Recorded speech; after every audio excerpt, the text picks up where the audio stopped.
Raise the child you have, not the one that you want.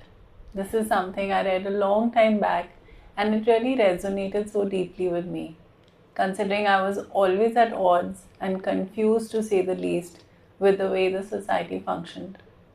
And let me begin by saying, no, I am not an expert in raising kids. I don't know anything about that, but I know energy. And if we are being honest, no one really is an expert at kids. You just learn as you go because every child is different and they come with a very specific gift and karmic energy that needs to be worked out. And unless you are at that level where you can see what pattern they are bringing with them, what they are bringing out in you, you're just working with a bit of parental intuition, societal convention, and guesswork. We know by now that there isn't a one size fits all when it comes to raising kids. I think I was 8 years old when I told my mom for the first time that I don't like it when she compares me to others. Until date, she has never done that. But a lot of kids don't get to say that. Some don't even realize what it's doing to them or has done to them. Comparing children is like wanting all the fruits and vegetables in the world to have the same taste, look the same, and have the same effect on our bodies. Nature doesn't work that way, and kids are nature's most beautiful gift. Today, we see such a confused society. At least 60% of the people dislike what they do. They're doing it only as a means to an end and spend more than half their precious time on earth doing that. Both parents and children are struggling to fit into a society that doesn't value or see them for the people who they truly are, but only what they can get on the surface from them. No one knows how to have a real deep conversation. It's interesting because when I was in school and I remember being asked, "What does your father do? Where do you stay?" And in my head, I used to wonder, what does that have to do with anything here? But sadly, that's what people look at. That's why, even with consumerism to an all time high, there is still such a huge void in people's lives. For the basic acceptance of their very being, they need to prove they are worthy, and that hamster wheel doesn't have a stop button. This pseudo identity is one of the core problems in our society today, leading to disharmony in our thoughts and emotions, as well as chronic health issues, and ultimately a disconnect from our own truth and our soul. So many of us are literally just living like zombies.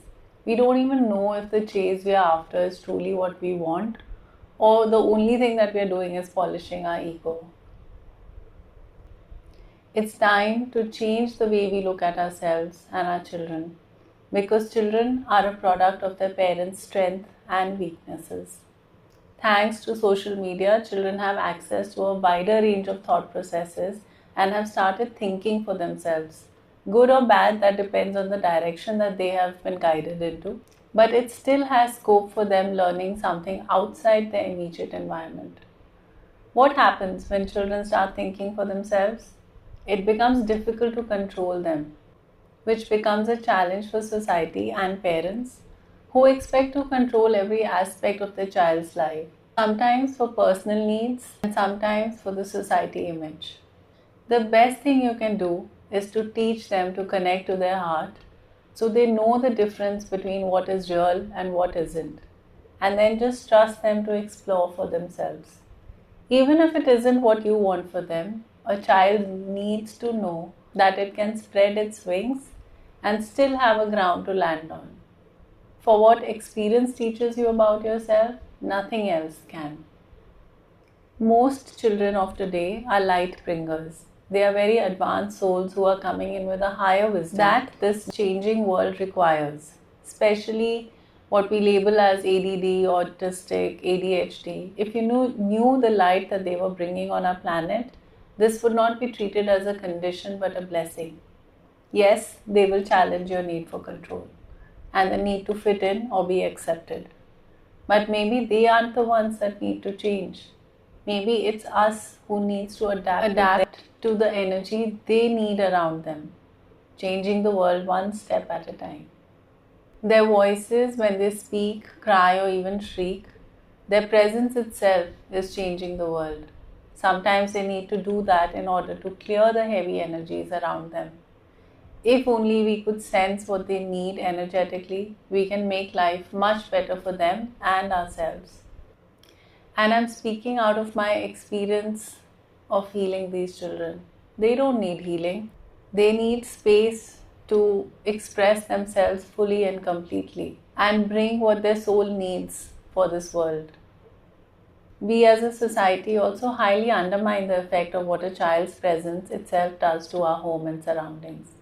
Just as they say, a saint's presence in the area can decrease the level of crime in that area, a presence of a high vibrational child can bring to you all the joys of the world without you needing to put in much effort. The key is not in controlling, but allowing the soul to express itself fully. We are in a time of massive planetary and galactic change, and the children of the new earth are seeding that change, taking us into a better world. Let them be and become the best versions of themselves. Let them choose their own life path. They know what they are doing and why they are here. They bring with them their natural gifts. Let them hone those gifts. Even if you don't understand them, don't put them in the box of social convention, because it will still their growth. And I don't mean growth in terms of making money. I mean the inner growth, without which money just becomes a lifelong, meaningless chase.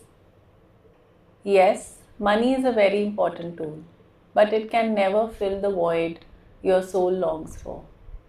It cannot bring meaningful, joyful connections, and ultimately it cannot stop your body from death.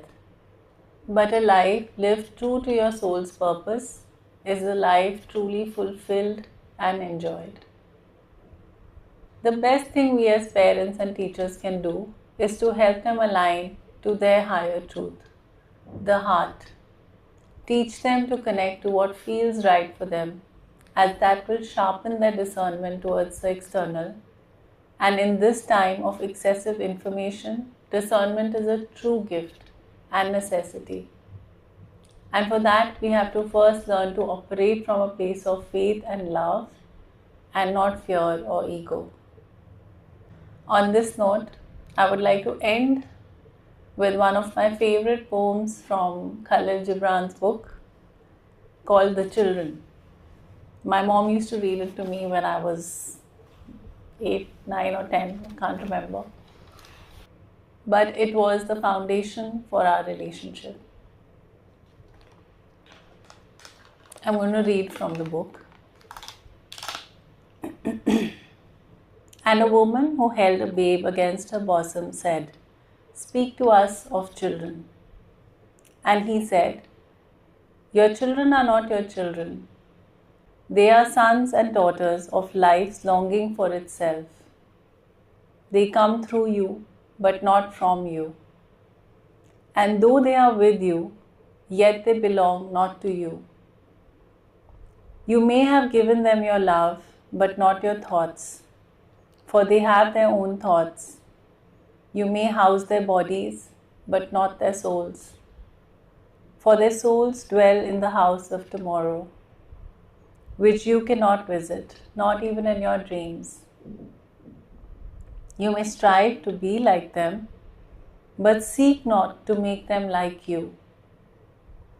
For life goes not backward, nor tarries with yesterday. You are the bows from which your children, as living arrows, are sent forth. The archer sees the mark upon the path of the infinite, and he bends you with his might, that his arrows may go swift and far. Let your bending in the archer's hand be for gladness, for even as he loves the arrow that flies, so he loves the bow that is stable.